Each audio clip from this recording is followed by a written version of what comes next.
Hello viewers, good afternoon. Dr. T.N. Oza here. I am going to present to you a new video, second video on chemical kinetics. Very simple facts have been included. Details are avoided for obvious reason that they are mathematical parts. First, let us begin with the introduction. In this video, we shall mainly discuss second order kinetics and zero order kinetics with some numerical problems. Second order reactions are of two types. First, those involving single reactant giving P. Second, those involving two different reactants having different initial concentrations. So their kinetics is somewhat different. So let us begin with the type 1 reaction. A giving P. Initial concentrations are noted here. A 0. Then after time T, A minus X and X. Rate expression dx by dt equal to K2 A minus X square. Now we separate the variables, integrate both sides of this equation, and finally we get the equation 1 over A minus X equal to K2 P plus C. C is arbitrary constant called integration constant. This is equation 3. Now we will evaluate the arbitrary constant C by applying boundary conditions. Initially P equal to 0, then X was 0, and we simply put these two values in the equation P to get C equal to 1 upon A minus X, 1 upon E, X is 0. So we got the value of C. Now we will substitute this value of C in equation 3 to get equation 4 and finally equation 6.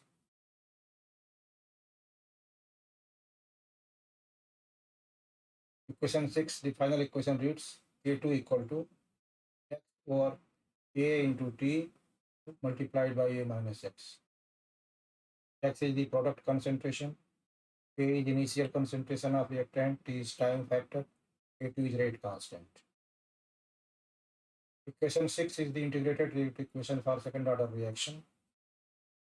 This is straight line equation giving equation like mx equal to y.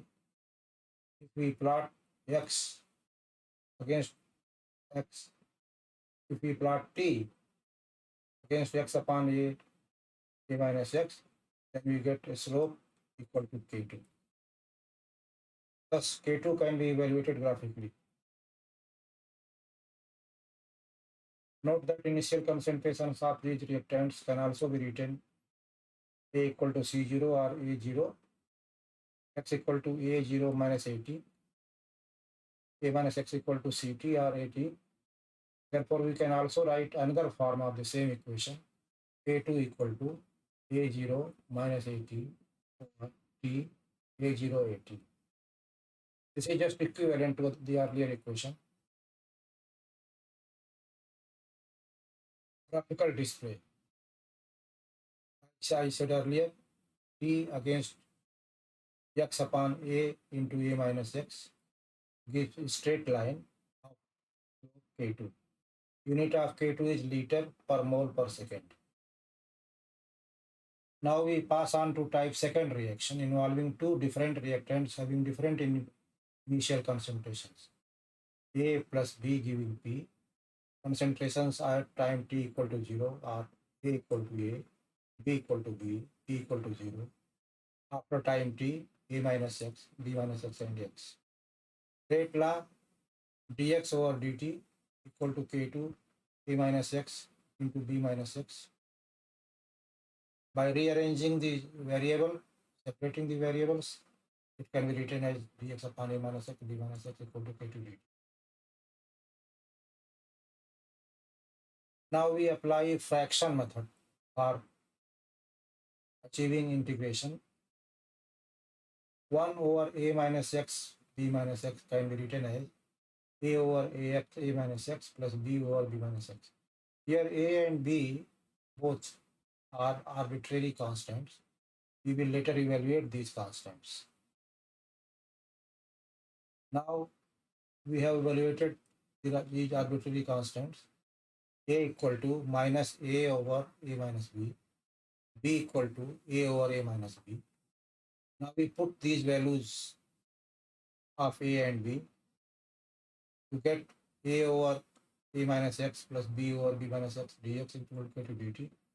By putting the values of A and B and integrating both sides of this equation and rearranging, we get 1 over A minus B, this is common factor, into ln A minus x over B minus x equal to K2T plus C. As before, we will evaluate the arbitrary constant C by applying boundary conditions. That is t equal to 0, then x equal to 0. By putting these values, we evaluate C equal to 1 over A minus B into ln A over B. We substitute the value of C to get final equation K2 equal to 1 over T B minus A ln A B minus x ln B A minus x, where B is more than A. If A is more than B, little difference, K2 equal to 1 over T A minus B into ln B into A minus x over A into B minus x. So this is the final equation for second type of second order reaction. Equation 7C is a straight line equation corresponding to mx equal to y, means intercept equal to 0. By plotting t against x-axis and 1 over A minus B into ln B A minus x over A B minus x against y-axis, we get a straight line passing through the origin and slope equal to rate constant K2. Graph is shown over here. This is the handwritten graph. Same, both graphs are the same. This graph I have not omitted simply because if you are not able to draw the graph on your laptop, you can also use manual graphs. Simply for that reason, I have retained it.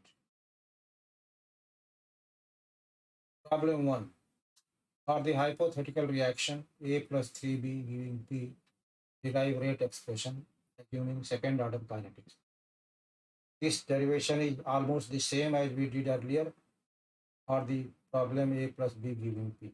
Almost the same, no difference at all. Similar equation will result. Similar procedure, step by step similarity is there. And the final equation is equation number 5.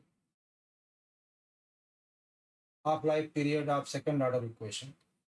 At half-life period, x becomes equal to A by 2. We have to substitute that value and then we get t equal to 1 over K2A. It means half-life period is proportional to 1 over A. Inversely proportional to the initial concentration of reactant. Hence, the half-life period for second order reactions does not remain constant as the reaction proceeds. Now we pass on to half-life period for first order reaction. Again, first we write the rate expression, then we put x equal to A by 2, substitute the value, and we get final equation T half equal to 0.693 over K1. K1 is rate constant. The half-life period for first order reaction, such as radioactive disintegration or decay, is independent of reactant concentration and it remains constant. Second order example. An example of saponification reaction is given here. Ethyl acetate plus sodium hydroxide. The method has been detailed, how the rate is determined, how the kinetic data are gathered and then analyzed. Everything is tabulated quite clearly. Analyzing the data gave K2 values which are nearly constant, three values, very minor difference. So it means this reaction follows second order kinetics pathway. If K2 was not constant for all these set of readings, then it could not be justified as second order. But in this case, we found K2 value nearly constant, fairly constant. It means the reaction follows second order path. Zero order reaction. In zero order reactions, rate does not change with time. This may look strange, but the reason is either one of the reactant is a solvent taken in large excess so that its concentration does not change. Either the reaction depends on the catalyst surface area. For that reason, when the reactants already adsorb to the surface, they react and leave the surface. Only then other molecules can come over to the surface. For that reason, there appears no formal change in the reactant concentration. And as time proceeds, reaction rate becomes almost stagnant, constant, and analysis of data gives that the reaction follows zero order. Although this is very strange.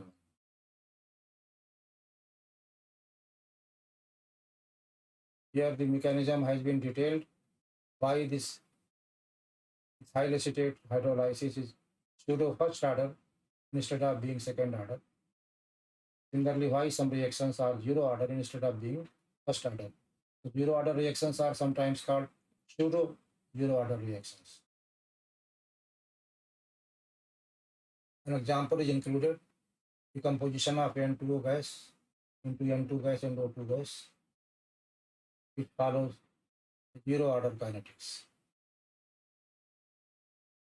Kinetic experiments and kinetic theories are very, very important in the study of pharmacokinetics and biological reactions, particularly drug distribution, drug excretion, etc. The rate law is formulated here, and rate of equation is constant. Integration gives integration of dx equal to k0 dt is done to obtain xt equal to k0 t. It means product concentration can be plotted against t to give slope of k0, rate constant or zero order reaction. Graph is shown, t versus rate remains nearly constant. Unit of rate constant for zero order reaction is mole per liter per second. Half-life period first order reaction, as I said earlier, it is 0.693 over K1.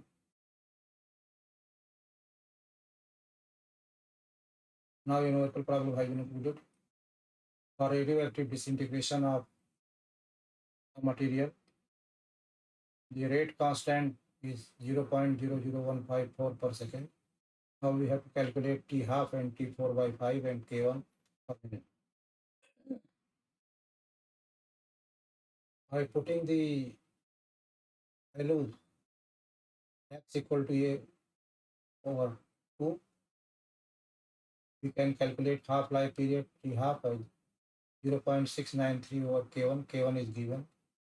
So we got the value 450 seconds. Now T45 can be calculated as shown here.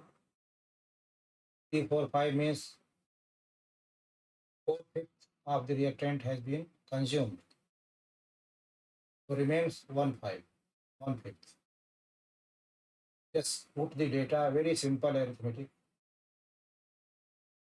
For converting K1 second to K1 minute, we have used relevant data. Second, 60 second means 1 minute.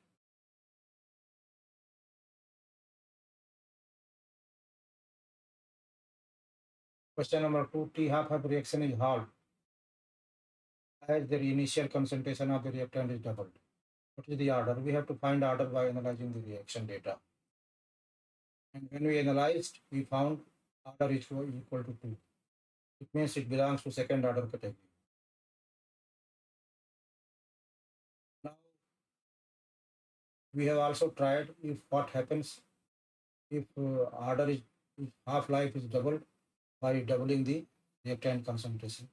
In that case, this order becomes 0.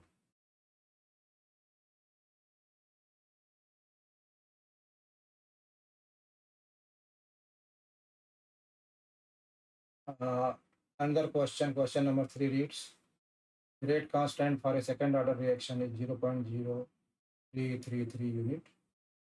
If the initial concentration of the reactant is 0.0545 molar, we have to find T half.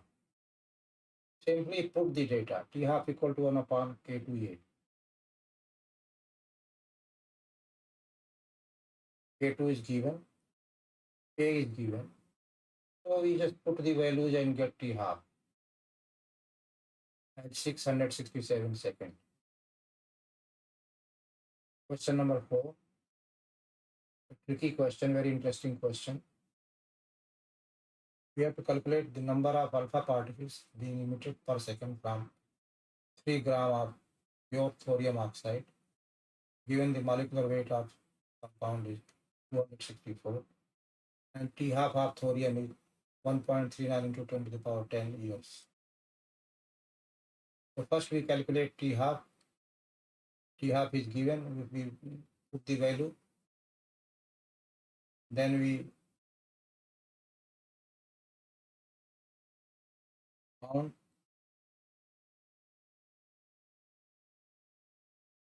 now the material has to be